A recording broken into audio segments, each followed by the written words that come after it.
கர்த்தருக்கு ஸ்தோத்திரம். விழுப்புரம் புதிய பெந்தகோஸ்து சபை வழங்குறதான தேவ சமாதான நேரம் என்ற நிகழ்ச்சியில் உங்கள் மத்தியில் கர்த்தர் என்னை கொண்டு வந்ததுக்காக நான் கர்த்தருக்கு நன்றி சொல்கிறேன். இந்த நாளின் செய்தியின் தலைப்பு, உம்மை உறுதியாய் பற்றி கொண்ட மனதை உடையவன்.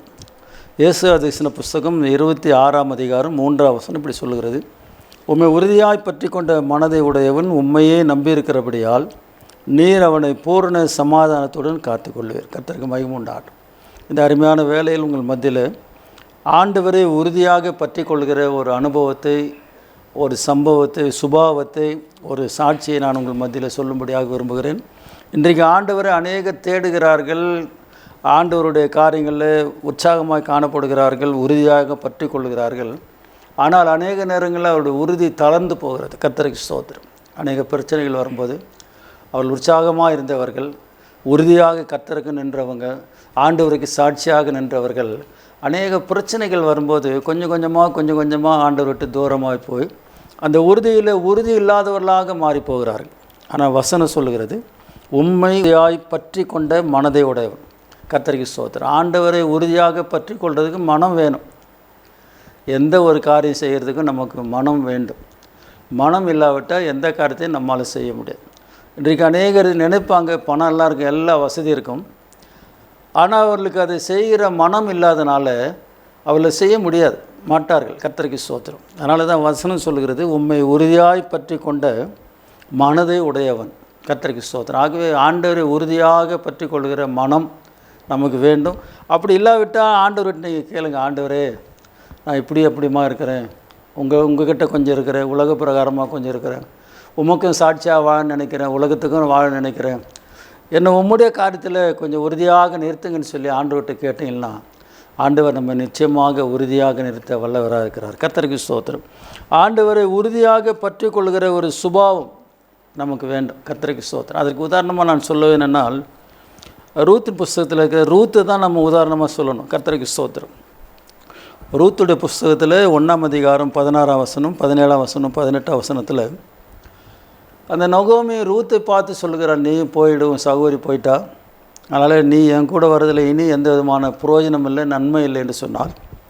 ஆனால் அதுக்கு ரூத் சொல்லுகிறதான வார்த்தை 16ஆம் வசனத்தில், அதற்கு ரூத், நான் உம்மை பின்பற்றாமல் உம்மை விட்டு திரும்பி போவதை குறித்து என்னோட பேச வேண்டாம், நீர் போகும் இடத்திற்கு நானும் வருவேன், நீர் தங்கும் இடத்திலே நானும் தங்குவேன், உம்முடைய ஜனம் என்னுடைய ஜனம், உம்முடைய தேவன் என்னுடைய தேவன், நீர் மரணமடையும் இடத்தில் நானும் மரணமடைந்து அங்கே அடக்கம் பண்ணப்படுவேன், மரணமே அல்லாமல் வேறொன்றும் உம்மை விட்டு என்னை பிரித்தால் கர்த்தர் அதுக்கு சரியாகவும் அதற்கு அதிகமாகவும் எனக்கு செய்ய கடவர் என்றாள்.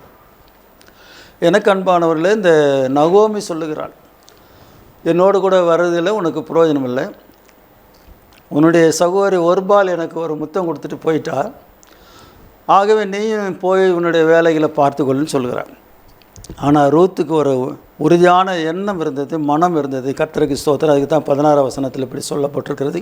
அதற்கு ரூத், நான் உம்மை பின்பற்றாமல் உம்மை விட்டு திரும்பி போவதை குறித்து என்னோட பேச வேண்டாம், அதை பற்றி என்கிட்ட பேசாதீங்க, நான் வந்தது தான், இனி நான் திரும்பி போக மாட்டேன். இன்றைக்கு அநேக கர்த்தருடைய பிள்ளைகள் ஆண்டவரிடத்தில் வருவார்கள், ஆண்டவருக்கு சாட்சியாக இருப்பார்கள், ஊழியம் செய்வார்கள், உற்சாகமாய் காணப்படுவார்கள். ஆனால் அதே காரியங்கள், சில காரியங்கள் அவர்களுக்கு தடையாக மாறும்போது, இடையூறாக மாறும்போது, பிரச்சனையாக மாறும்போது அவர்கள் ஆண்டவர் விட்டு தூரமாக போய்விடுவார்கள். கர்த்தருக்கு ஸ்தோத்திரம். ஆனால் ரூத்து சொல்லுகிற காரியம், என்னோடு பேச வேண்டாம், நான் உம்மை விட்டு திரும்பி போவதை குறித்து என்னோடு பேச வேண்டாம், நீர் போகும் இடத்திற்கு நானும் வருவேன், நீர் தங்கும் இடத்திலே நானும் தங்குவேன், உம்முடைய ஜனம் என்னுடைய ஜனம், உம்முடைய தேவன் என்னுடைய தேவன். 17ஆம் வசனம், நீர் மரணமடையும் இடத்தில் நானும் மரணமடைந்து அங்கே அடக்கம் பண்ணப்படுவேன், மரணமே அல்லாமல் வேறொன்றும் உம்மை விட்டு என்னை பிரித்தால் கர்த்தர் அதற்கு சரியாகவும் அதற்கு அதிகமாகவும் எனக்கு செய்ய கடவுள் என்றார். எனக்கு அன்பானவர்கள், இந்த ரூத்துக்கு உறுதியான ஒரு மனப்பான்மை இருந்தது.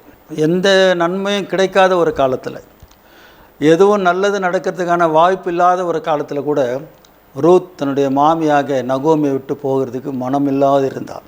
கர்த்தருக்கு ஸ்தோத்திரம். 17ஆம் வசனத்தில், நீர் மரணமடையும் இடத்தில் நானும் மரணமடைந்து அங்கே அடக்கம் பண்ணப்படுவேன், மரணமே அல்லாமல் வேறொன்றும் உம்மை விட்டு என்னை பிரித்தால் அதற்கு கர்த்தர் அதற்கு சரியாகவும் அதற்கு அதிகமாக எனக்கு செய்ய கடவுள் என்றார். இன்றைக்கு அநேக பிள்ளைகள் பெற்றோர்களை விட்டு பிரிந்து போகிறார்கள். அநேக மனைவிகள் புருஷர்களை விட்டு பிரிந்து போகிறார்கள். புருஷர்கள் மனைவி விட்டு பிரிந்து போகிறார்கள். குடும்பத்தை விட்டு பிரிந்து போகிறார்கள். ஆனால் ரூத் சொல்லுகிற ஸ்டேட்மெண்ட், செய்தியை பாருங்கள், அறிக்கையை பாருங்கள். மரணமே அல்லாமல் வேறொன்றும் விட்டு என்னை பிரித்தால் கர்த்தர் அதற்கு சரியாகவும் அதற்கு அதிகமாகவும் எனக்கு செய்ய கடவுள் என்றார். செய்ய கடவர் என்றால் எனக்கு அன்பானவர்கள் ரூத்துக்கு இருந்த ஒரு உறுதி, அந்த மனப்பான்மை நமக்கும் இருக்குமானால் கர்த்தர் நம்மையும் ஆசீர்வதிக்க வல்லவராக இருப்பார். கர்த்தருக்கு ஸ்தோத்திரம். அப்போஸ்தலனாகிய பவுல் சொல்லும்போது கூட அப்படி தான் சொல்லுகிறார். 8ஆம் அதிகாரத்தில், ரோமருக்கு நிருபம் 8ஆம் அதிகாரத்தில் அப்போஸ்தலனாகிய பவுல் சொல்லும்போது இப்படி சொல்லுகிறத நாம் பார்க்கிறோம். 36ஆம் வசனம், 8ஆம் அதிகாரம் 36ஆம் வசனம், ரோமருக்கு நிருபம் 8ஆம் அதிகாரம் 36ஆம் வசனம். கிறிஸ்துவின் அன்பை விட்டு நம்மை பிரிப்பவன் யார்? உபத்திரவமோ, வியாகுலமோ, துன்பமோ, பசியோ, நிர்வாணமோ, நாசமோசமோ, பட்டயமோ. 37ஆம் வசனம், எல்லாவற்றிலும் நாம் நம்மில் அன்பு கூறுவர்களாலே முற்றும் ஜெயங்கொள்ளவர்களாக இருக்கிறோமே. மரணமானாலும் ஜீவனானாலும் தேவ தூதர்களானாலும் அதிகாரங்களானாலும் வல்லமைகளானாலும் நிகழ்காரியங்களானாலும் வருங்காரியங்களானாலும் உயர்வானாலும் தாழ்வானாலும் வேறெந்த சிருஷ்டியானாலும் நம்முடைய கர்த்தராகிய கிறிஸ்து இயேசுவுள்ள தேவனுடைய அன்பை விட்டு நம்மை பிரிக்க மாட்டாது என்று நிச்சயித்திருக்கிறேன். இந்த நிச்சயம் பவுலுக்கு இருந்தது. நமக்கு அந்த நிச்சயம் உறுதி இருக்குமானால் கர்த்தர் நிச்சயமாக நம்மை ஆசீர்வதிக்கிற தேவனாக இருக்கும். உம்மை உறுதியாய் பற்றி கொண்ட மனதை உடையவன். அடுத்து அந்த மனதை உடையவன் அவரையே நம்பணும். இந்த வசனத்தில் அப்படி தான் சொல்லும். உண்மையை உறுதியாய் பற்றி கொண்ட மனதுடையவன் உண்மையே நம்பியிருக்கிறபடியால். இன்றைக்கு அநேக நேரங்களில் அவரை உறுதியாக பற்றி கொள்வாங்க. ஆனால் நம்பிக்கையெல்லாம் உலகத்து மேலே இருக்கும், படிப்பு மேலே இருக்கும், வேலை மேலே, இதெல்லாம் நம்பலாம். படிப்பை நம்புங்க, உலகத்தை நம்புங்க, சொந்தக்காரில் நம்புங்க, வருமானத்தை நம்புங்க. ஆனால் இது எல்லாவற்றை காட்டிலும் கர்த்தரை நம்ப வேண்டும். அந்த வசனம் அப்படி தான் சொல்லும். உண்மை உறுதியாய் பற்றி கொண்ட மனதை உடையவன் உண்மையே நம்பியிருக்கிறபடியால் நீர் அவனை பூரண சமாதானத்துடன் காத்து கொள்ளுவீர். ஆகவே இந்த அநேக நேரங்களில் ஆண்டவரை உறுதியாய் பற்றி கொண்ட மனதையுடைய நாம் அநேக நேரங்களில் அவரை விட்டு கொஞ்சம் தூரமாக போகிறதுக்கான வாய்ப்புகளை சாத்தான் கொண்டு வருவாள். யாராவது கொண்டு வந்தால் கூட அதை நம்ம சாத்தான் தான் சொல்லுவோம். கர்த்தருக்கு ஸ்தோத்திரம். ஆனால் வசனம் எரேமியா தரிசன புஸ்தகம் 17ஆம் அதிகாரம் 7ஆம் வசனம் 8ஆம் வசனம், கர்த்தர் மேல் நம்பிக்கை வைத்து கர்த்தரை தன் நம்பிக்கையாக கொண்டிருக்கிற மனுஷன் பாக்கியவான். அவன் தண்ணீரண்டிலே நாட்டப்பட்டதும் கால்வாய் ஓரமாய் தன் வேர்களை விடுகிறதும் உஷ்ணம் வருகிறதை காணாமல் இலை பச்சையாக இருக்கிறதும் மழை தாட்சியான வருஷத்திலும் வருத்தமின்றி தப்பாமல் கனி கொடுக்கிறதுமான மரத்தை போல் இருப்பான். இந்த கர்த்தரை நம்பிக்கிற மனுஷன், ஆண்டவரை உறுதியாய் பற்றி கொண்ட மனதை உடையவன், அவரையே நம்பியிருக்கிறபடினால் வசனம் சொல்வது கடைசியில் அவனை பூரண சமாதானத்துடன் காத்துக்கொள்ளும். சமாதானம் வேறு, பூரண சமாதானம். இன்றைக்கு அநேகருக்கு சமாதானம் இருக்கும், பேர் கூட நிறைய சமாதானம் வச்சுருப்பாங்க. ஆனால் வாழ்க்கையில் அவங்களுக்கு சமாதானம் இல்லாமல் இருப்பாங்க. கர்த்தருக்கு ஸ்தோத்திரம். இன்றைக்கு பேரில் சமாதானம் இருக்கும், வாழ்க்கையில் சமாதானம் இருக்காது. ஆனால் வசனம் சொல்கிறது, ஆண்டவராகிய இயேசு கிறிஸ்து நம்முடைய பாடுகளை ஏற்றுக்கொண்டு நமக்கு சமாதானத்தை உண்டு பண்ணும் ஆக்கினை அவர் மேல் வந்ததுன்னு சொல்லி ஏசாயா தரிசன புஸ்தகம் 53ஆம் அதிகாரத்தில் 5ஆம் வசனம் சொல்கிறது. நம்முடைய சமாதானத்துக்காக அவர் ஆக்கினை அடைந்தார், நம்முடைய சமாதானத்துக்காகவே அவர் பாடுபட்டார், நம்முடைய சமாதானத்துக்காகவே அவர் அடிக்கப்பட்டார். நான் வாசிக்கிறேன். ஏசாயா தரிசன புஸ்தகம் 53ஆம் அதிகாரம் 5ஆம் வசனம். நம்முடைய மீறுதல்கள் நிமித்தம் அவர் காயப்பட்டு நம்முடைய அக்கிரமங்கள் நிமித்தம் அவர் நொறுக்கப்பட்டார், நமக்கு சமாதானத்தை உண்டு பண்ணும் ஆக்கினை அவர் மேல் வந்தது, அவருடைய தழும்புகளால் குணமாகிறோம். அடுத்த ஏசாயா தரிசன புஸ்தகத்தில் 48ஆம் அதிகாரத்தில் 18ஆம் வசனம் இப்படி சொல்லப்பட்டிருக்கிறது. நம்முடைய சமாதானம் எப்படி இருக்குன்னு சொல்லி ஆண்டோடைய வார்த்தை சொல்கிறது. 18ஆம் வசனம், 48ஆம் அதிகாரம் 18ஆம் வசனம். என் கற்பனைகளை கவனித்தாயானால் நலமாக இருக்கும், அப்பொழுது உன் சமாதான நதியைப் போலும் உன் நீதி சமுத்திரத்தின் அலைகளைப் போலும் இருக்கும். எனக்கு அன்பானவர்களே, கர்த்தருக்கு ஸ்தோத்திரம். 3 காரியத்தை நான் சொல்லுகிறேன். உம்மை உறுதியாய் பற்றி கொண்ட மனதை உடையவன். முதல் காரியம், அந்த மனது நமக்கு இருக்குமானால், அந்த மனது உடையவர்களாக நாம் இருப்போமானால் நாம் அவரையே நம்பியிருக்க வேண்டும். உறுதியாக பற்றிக்கிறீங்க, உறுதியாக இருக்கிறீங்க, அந்த நம்பிக்கை வேறு இடத்துல இருந்தால் பிரயோஜனம் இல்லை. அவர் மேலே உறுதியான நம்பிக்கை, உறுதியான பற்றுதல் இருக்க வேண்டும், உறுதியாக பற்றி கொள்ள வேண்டும். அதே நேரத்தில் நம்முடைய நம்பிக்கை முழுவதும் அவர் மேலே இருக்க வேண்டும். அடுத்ததாக ஆண்டோடைய வார்த்தை அந்த ஏசாயாவில் சொல்லப்பட்டிருக்கு, நீர் அவனை பூரண சமாதானத்துடன் காத்துக்கொள்வேன். திரும்ப ரூத்துக்கு போவோம். ரூத்து நகோமியோடு கூட இருந்ததுனால, நகோமை விட்டு பின்வாங்கி போகாதனால கர்த்தர் ரூத்து போவாஸுக்கு மனைவியாக கொடுத்தார். அந்த போவாஸ் வழியில் தாவீது வந்தார். அந்த தாவீது வம்சத்தானாகிய அந்த வம்சத்தில் யோசேப்புடைய குமாரனாகிய இயேசு கிறிஸ்து வந்தார். எவ்வளோ அருமையான ஒரு செய்தி பாருங்கள். ரூத்து பின்வாங்கி போயிருப்பாளானால் இந்த சம்பவத்துக்கெல்லாம் அவள் சுதந்திரவாளியாக மாறியிருக்க முடியாது. அதுபோலவே அப்போஸ்தலனாகிய பவுல் மரணமானாலும் ஜீவனானாலும் வருங்காரியங்களானாலும் நிகழ்காரியங்களானாலும் கிறிஸ்துவின் அன்பை விட்டு நம்மை பிரிக்க மாட்டாதுன்னு நிச்சயித்திருக்கிறேன். அந்த நிச்சயம் உங்களுக்கு இருக்குமானால் நமக்கு இருக்குமானால் ஆண்டவர் நம்மை பூரண சமாதானத்தோடு காத்துக்கொள்வார்.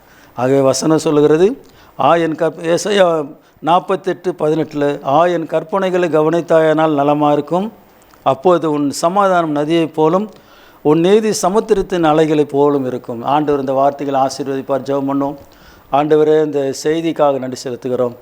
உம்மை உறுதியாக பற்றி கொண்ட மனதை உடையவன் உண்மையே நம்பியிருக்கிறபடினால் நீர் அவனை பூரண சமாதானத்துடன் காத்துக்கொள்வர் என்று சொல்லி வாக்கு பண்ணியிருக்கிறீர். அந்த வாக்கு தத்தங்களை எங்களுக்கு ஆசீர்வத்தார். சுதந்திரமாக பற்றி கொள்ள ஆண்டவரை சுதந்திரமாக மாற்றிக்கொள்ள எங்களுக்கு கிருபை பாராட்டும். இந்த செய்தியை பார்த்து கொண்டிருக்கிற கேட்டுக்கொண்டிருக்கிற தம்முடைய பிள்ளைகளை ஆசீர்வதியும். இதை ஒளிபரப்பு கொண்டிருக்கிற ஜாய்டி நிறுவனத்தை ஆசீர்வதியும். அருமையான நிறுவனத்துக்கு வேண்டிய நல்ல சுகம் வெள்ளத்தாரும் பணிபுரிதான தம்முடைய பிள்ளைகளை ஆசீர்வதியும். தொடர்ந்து நடத்தும். கனம் துதி மகிமெல்லாம் நமக்கு தருகிறோம். இயேசுவின் நாமத்தில் கேட்கிறோம் பிதாவே, ஆமென். கர்த்தர் உங்களை ஆசீர்வதிப்பார். God bless you.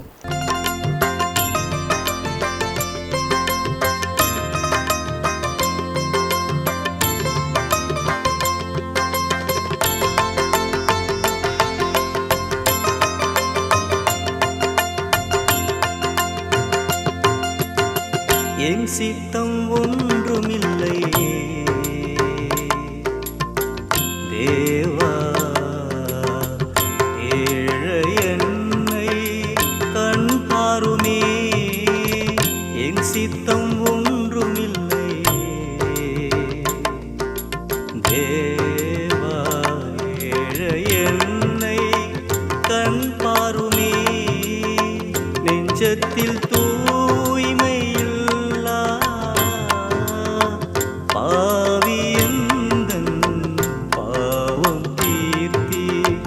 நெஞ்சத்தில் தூய்மையில்லா பாவியந்தன் பாவம் தீர்த்தி. என் சித்தம் ஒன்றுமில்லை தேவா, ஏழை என்னை கண் பாருமே.